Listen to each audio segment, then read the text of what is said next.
Maka kembali lagi bersama kami di Legia Financial. Kini kita akan membahas tentang saham MBMA atau Merdeka Baterai Material Tbk. Nah, ini saham MBMA ini kemarin dia tahun lalu baru IPO ya, tepatnya di tahun 2023. Ini kita lihat ada disebutkan untuk yang presiden direkturnya yaitu Teddy Nuryanto. Untuk awal kantor mereka dari Trisuri Tower lantai 69 tepatnya di Jakarta ya, Jalan Jenderal Sudirman. Ini mereka taruh satu aja ya untuk top manajemennya. Kalau kita lihat di sini untuk laporan keuangan mereka itu US dollar tapi dia satuan penuh. Kas dan setara kas dari 290 juta dolar sekarang jadi 212 juta dolar. Kita lihat persediaannya pun bukan cukup banyak, berkurang kalau lebih sekitar 73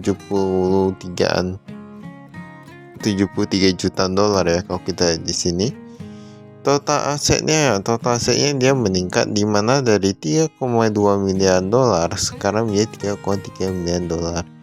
Nah, ini dia untuk total aset dia meningkat, tetapi yang untuk persediaan kita lihat tadi menurun ya.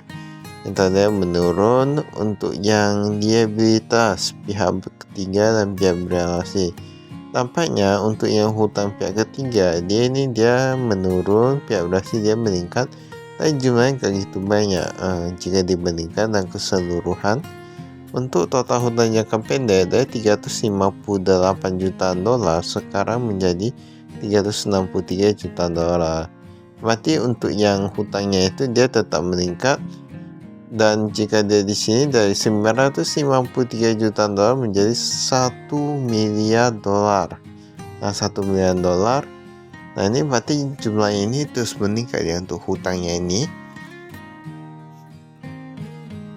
Ekuitas dari 2,309 miliar dolar sekarang menjadi 2,338 miliar dolar.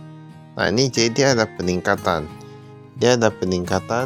Berarti dia hutangnya meningkat, ekuitasnya dia meningkat.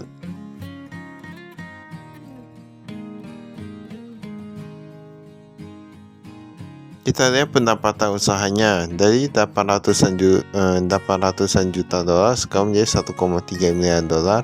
Berarti penjualannya ini terus meningkat ya. Di mana beberapa usaha kalau kita lihat dia meningkat juga, tetapi beberapa umum dan investasi bisa berkurang. Pada penjualan bertambah, tapi beberapa umumnya itu dia berkurang, cukup bagus. Pendapatan keuangan dia meningkat, ini soal total meningkat.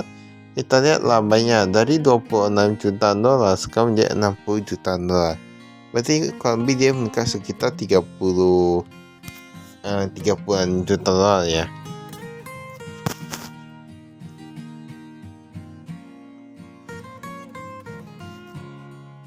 Pembayaran kepada pemasok, kontraktor dan lain-lain dia bakal meningkat dari 900 juta dolar sekarang menjadi 1,2 miliar dolar. Nah, ini berarti semua rata-rata meningkat nih.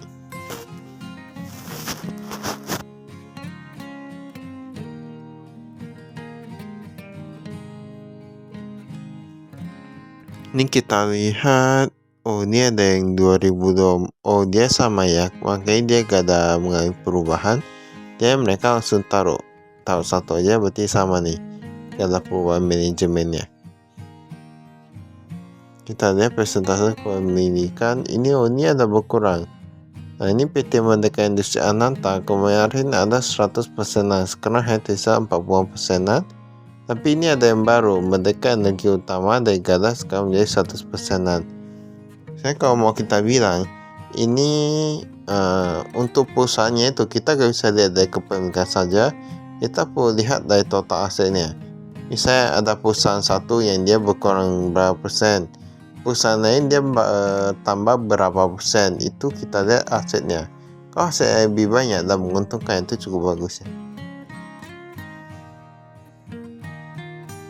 Nah, ini dikatakan ada didirikan tahun 2024. Ini yang B. Mereka ada kasih kode ya, kemudian ada diakuisisi pada tahun 2023. Nah, ini mereka ada sebutkan semua, jadi ini cukup bagus ya. Ini secara rinci mereka transparannya.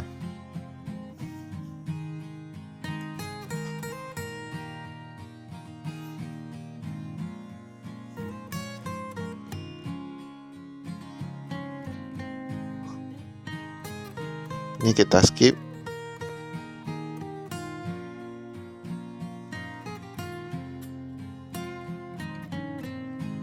Kas dan setara kas kita lihat dari 34 ribuan dolar sekarang menjadi 26 ribuan dolar, berarti dia menurun sedikit. Tapi gak gitu banyak sih kalau kita di sini. Untuk kasnya itu mereka paling simpan di Bank UOB Indonesia. Nah, itu ada rupiah, ada rupiah, US dollar, kemudian ada CNY ya.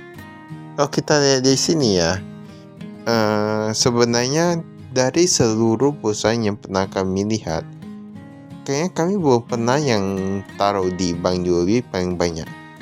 Maksudnya nggak tahu juga ya, tapi taruh di Bank UOB paling banyak ini baru pertama kali kami lihat. Deposito berjangka ada 5 jutaan dolar menjaga ada. Tapi mungkin ada juga perusahaan yang taruh di Bank UOB paling banyak, tapi kami mungkin nggak nampak ya. Jadi intinya agak sedikit sih, agak jarang. Piutang usaha di sini pihak ketiga PT Indonesia Singhan Stainless Steel ITSS, ini piutang usahanya semua. Dan ini semua pihak ketiga ya kalau kita di sini. Untuk yang piutang usaha. Ya 119 menjadi 252 miliar, ini cukup bagus ya kalau pihak ketiga semua. Oh, ini sangat bagus nih cashflow-nya. Dia hanya ada belum jatuh tempo. Dia bahkan belum jatuh tempo dari 100-an juta dolar sekarang menjadi 252 juta dolar. Nah, itu bahkan belum jatuh tempo. Untuk yang persediaannya dari 287 menjadi 214, berarti kurang lebih berkurang kita 73 miliaran, 73 jutaan dolar. Ya, kita bandingkan dengan peningkatan laba, berarti persediaan berkurang lebih banyak ya. Nah, itu udah tahu sendiri. Jika mereka kurangi pembelian atau persediaan ataupun melakukan penambahan persediaan, berarti itu kan sama aja labanya gitu ya.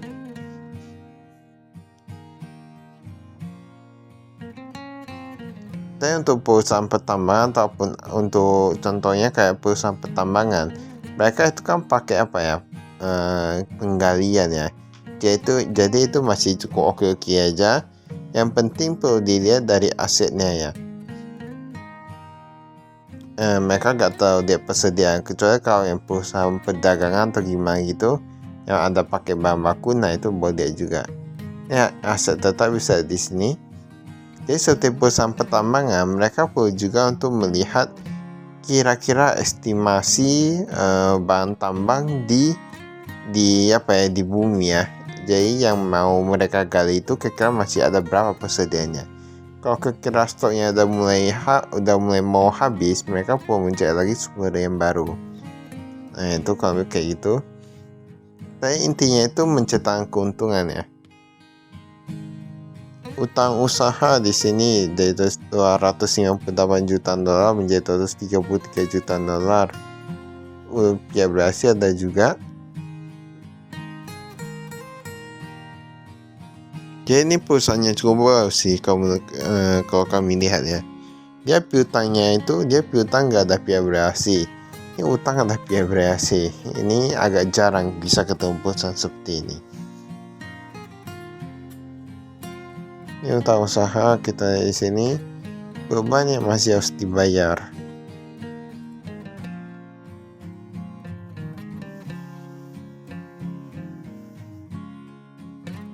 Ini ada biaya karyawan. Oh, ada biaya karyawan juga. Tapi kita nggak tahu ini karena apa ya.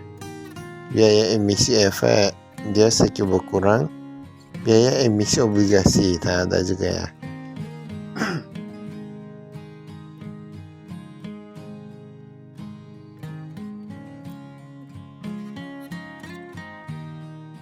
Ini pinjaman kita lihat di sini.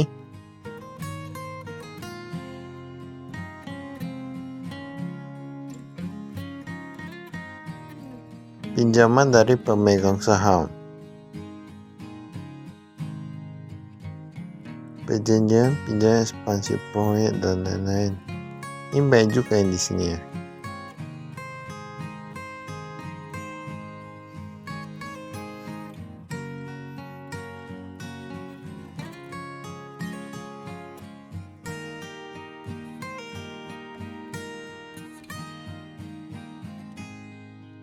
Nah, jadi misalnya kalau sebenarnya menurut kami, kalau seseorang punya perusahaan itu akan menjadi cukup bagus. Mengapa? Kalau kita bisa melakukan pinjaman dari perusahaan. Kalau misalnya nggak mau kena bunga, nggak mau kena bunga. Dan terserah perusahaan sendiri. Dan untuk misalnya kalau pajak kan biasa dari pendapatan, kalau dari pinjaman biasanya nggak gitu Nah, itu tahu-tahu sendiri lah ya.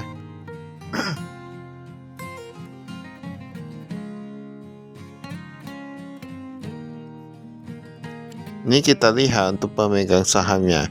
Merdeka Energi Nusantara ini dia sedikit mengalami peningkatannya. Nah, ini sedikit mengalami peningkatan kan 0,04 nih. Baru yang lain ada peningkatan juga. Ini Garibadi Thohir. Pak Garibadi Thohir kemarin ada, sekarang jadi ada di sini ya. Nah, apakah sudah out atau gimana? Nah, ini bisa ada di sini yang sudah gak ada ya namanya. Kemarin ada 8%, sekarang udah gak ada. Ini ada Huayang International Hong Kong Limited. Dia berkurang sedikit juga. Padahal menurut kami Pak Garibadi Thohir ini cukup bagus untuk manajemennya.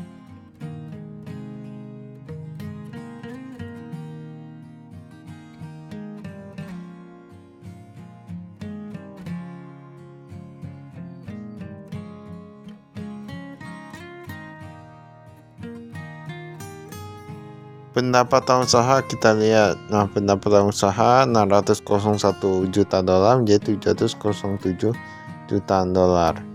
Nah, ini ada yang NPI, kemudian ada yang nikel mate, ada CNGL Dingsing New Energy. Nah, ini kayaknya agak banyak nih kayak ekspornya mereka ya. Ini ada biji nikel limonit lain-lain. Jadi mereka penjualnya itu bertambah. Mereka menambah varian, jadi bisa diferensiasi. Ini cukup bagus ya. Jadi misalnya kalau yang satu kinerja menurun, ada yang satu lagi. Ini biji nikel limonit, ini ada juga.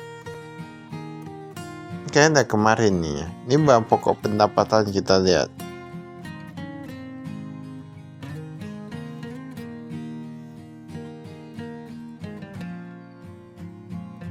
Ini ada biaya manufaktur dia meningkat. Biaya pertambangan pun meningkat juga. Ini beban usaha.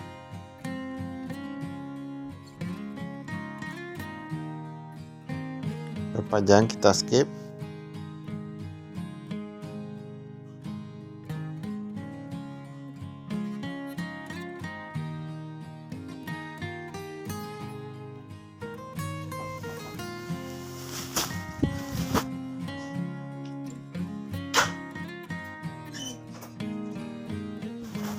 Maka itu saya kami, sekian, terima kasih, saya investasi. Oh, ini belum ya, kita lihat dulu nih. Ada bulan Oktober 2024. Maka itu aja ya, saya investasi.